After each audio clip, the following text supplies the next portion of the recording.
Hey, Brian from SnakeBytes here. It's been a while since I've shot a show here at BHB, so today I'm going to get you guys caught up to what's happening here. You're watching SnakeBytes.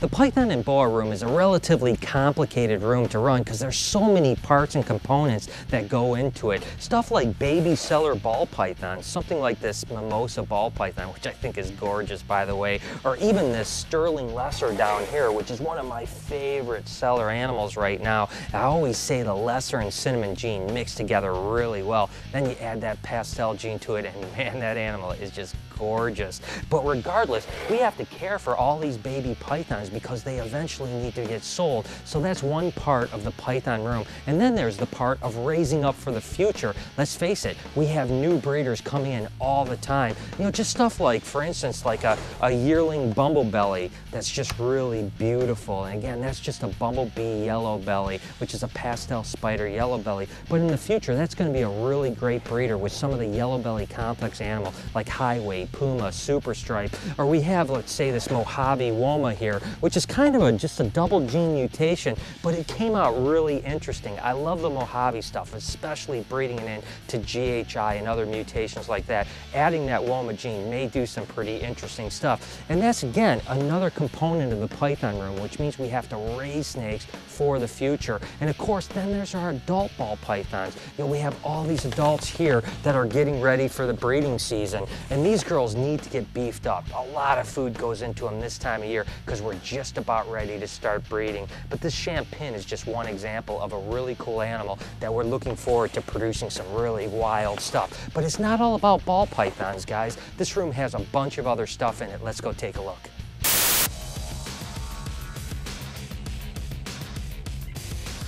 What does Brian feel is the hardest part of breeding snakes for a living? A, spending money on new animals, B, learning how to breed new species, or C, selling babies because he becomes emotionally attached? Go ahead and answer in the comments down below and check back later in the show to see if you've got the right answer. For this week's Reptile Report, we're going to be highlighting Reptile Insider. Go ahead and check out the URL down below or click on the link in the description.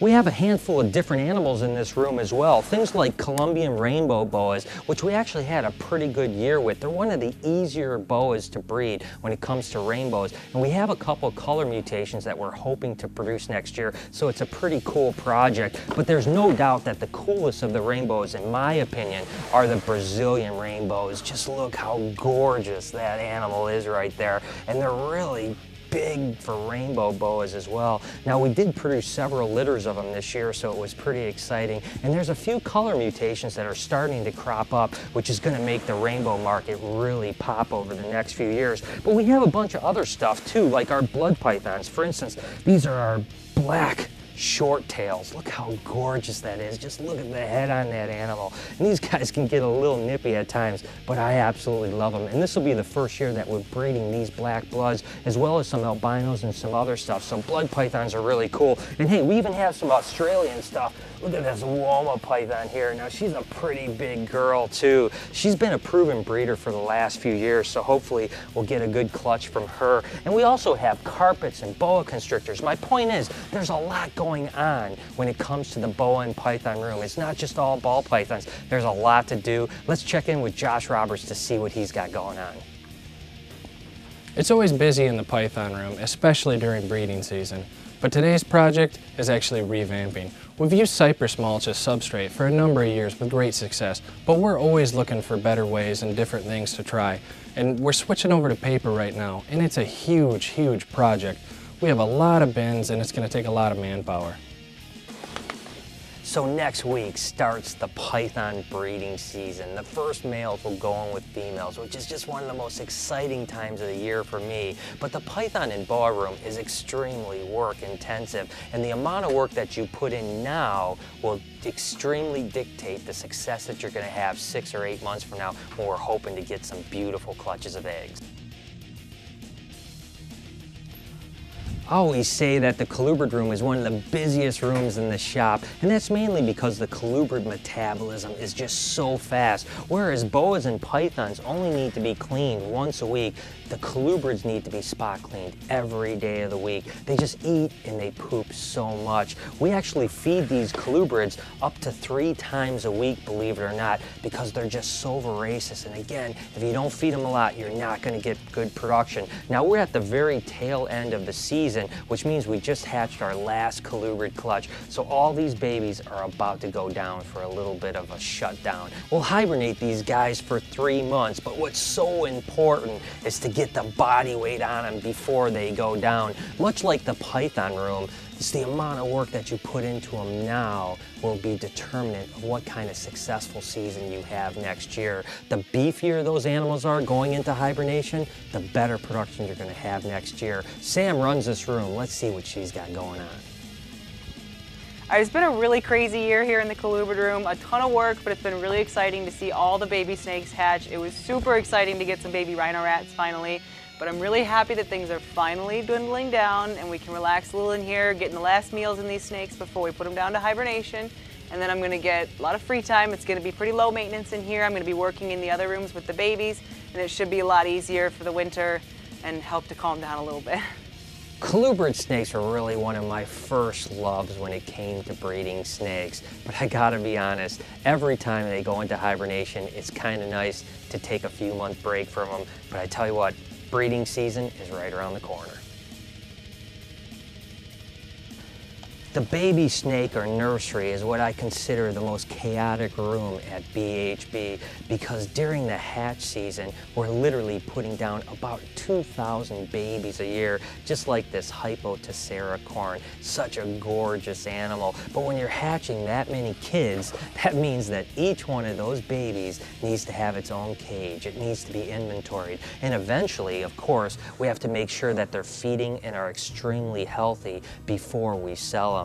There's some gorgeous snakes that come through this room though, like this striped ghost diffuse corn. Just a really soft, beautiful animal. Now fortunately, we're at the end of the hatch season. It's been slowed down for a month or so, and we just hatched our last clutch of colubrids. When during the season, you'll see every one of these cages is just chock full of babies, and we have no extra room available, but you're starting to see now that there's empty slots. And that basically just means that we've stopped hatching, but we're continuing to send out big shipments of snakes, so there's less and less animals to care for, because trust me, during the major part of the season, it's everything just to hang on. But this room isn't just about baby snakes, believe it or not. It's about the future of BHB too. We raise snakes in here for future breeders, and that's one of the most important things about the future of BHB is what we're going to set on the shelf and potentially breed the next 2 years or 3 years from now. So this room is extremely work intensive, and Bregan busts her ass in here. So let's go ahead and see how she's doing. Well, it's fall, so it's starting to wind down a little bit here at BHB, but this summer was insane. It was my first season working here, and my mind was boggled at how many snakes we were hatching every week. So it's really nice to start to see it slow down and see us get rid of some of the animals as we sell them and clear out some room here, but we still have a ton of work to do. There's lots of animals to raise up, but I just absolutely love it, and it's really exciting to see everything we produce. So the nursery is certainly the lifeblood of BHB. Not only does it have all the beautiful little baby snakes that are eventually going to be sold, but also all these gorgeous raisers that are going to be future breeders. I think you might be starting to get the idea about the work today is what you're going to get the results from tomorrow. It's certainly no different when it comes to the baby snakes. Over the past 12 to 18 months, I've really started to become a lizard guy. Don't worry, I'm still a snake person by heart, but I tell you what, these lizards are really starting to pop for me. Now, mainly we're working with leopard geckos and bearded dragons, stuff like this hypo leopard gecko that's just absolutely gorgeous, or maybe something like this bell albino. Just take a look at how gorgeous these animals are. I've really got the lizard bug. Again, mainly bearded dragons dragons and leopard geckos. But the future for BHB hopefully will be several other species of lizards. I'm really looking at crested geckos, chameleons, and even some monitor lizards to be breeding over the next couple years. But I tell you what, lizards have a lot harder learning curve than snakes because they're not nearly as forgiving. When you mess up on a lizard, it pays really quick. Now, we've learned a lot in the last 12 or 18 months, and fortunately we have a really good guy that's doing the husbandry now that I think is going to really help the future of the BHB lizard project. So I've been with BHB for a couple months now, and my job is to raise the leopard geckos and the bearded dragons. We have quite a few baby leopard geckos to breed right now, so got a lot of mouths to feed and got to get them ready to breed. This next year is shaping up to be a really awesome year with lizard production here at BHB, and I hope the future holds a lot more lizards in it for sure, because I tell you what, I'm becoming a lizard nut. And of course, the front office is always really busy. Whether I want to admit it or not, we have to sell snakes to pay the bills around here, which means it's always going to keep us really busy. We're always answering phones, emails, messages, doing social media. Of course, we're always servicing people that buy animals from us, but the truth is we take a tremendous amount of pride in the fact that we deal with people that haven't bought with us that could potentially have a problem, because hey, we're here for the community. But I tell you what, the front office keeps us all really busy. As you can see, running a big snake breeding facility isn't that easy. There's so much going on, and I certainly have to wear a ton of different hats. With that said, if you're as passionate as I am about the animals, it's certainly the best job in the world. What does Brian feel is the hardest part of breeding snakes for a living? If you said C, selling baby snakes because he gets emotionally attached, you're 100% correct. Good job. If you want to save your reptiles, get serious, get ZooMed. To check out all their product line, visit zoomed.com. All right, guys, we just had Thanksgiving here in the U.S., and if you know anything about that, it's about eating a ton of food. And it's a whole holiday revolved around eating food. I love it. But I want to know, what is your favorite holiday food? Leave a comment below and let us know.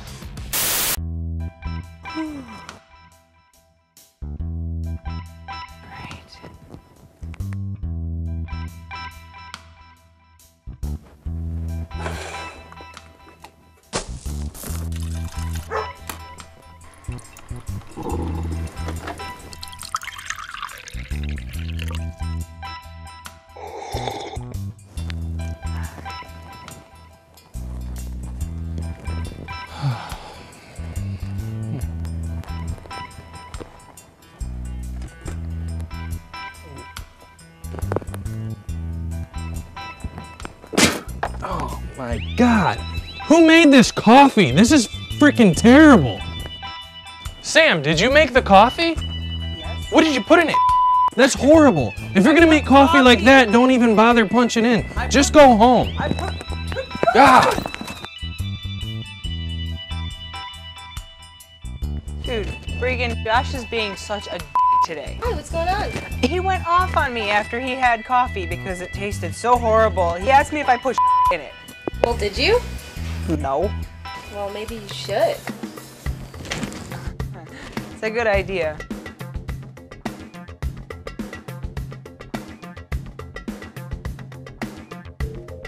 He says my coffee tastes like we're gonna make it taste like see how he likes that. Poop coffee.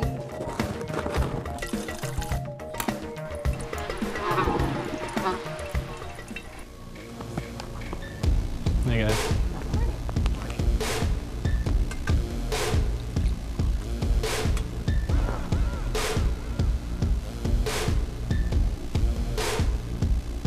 It's a really good cup of coffee. Yeah, it's about time someone got it right.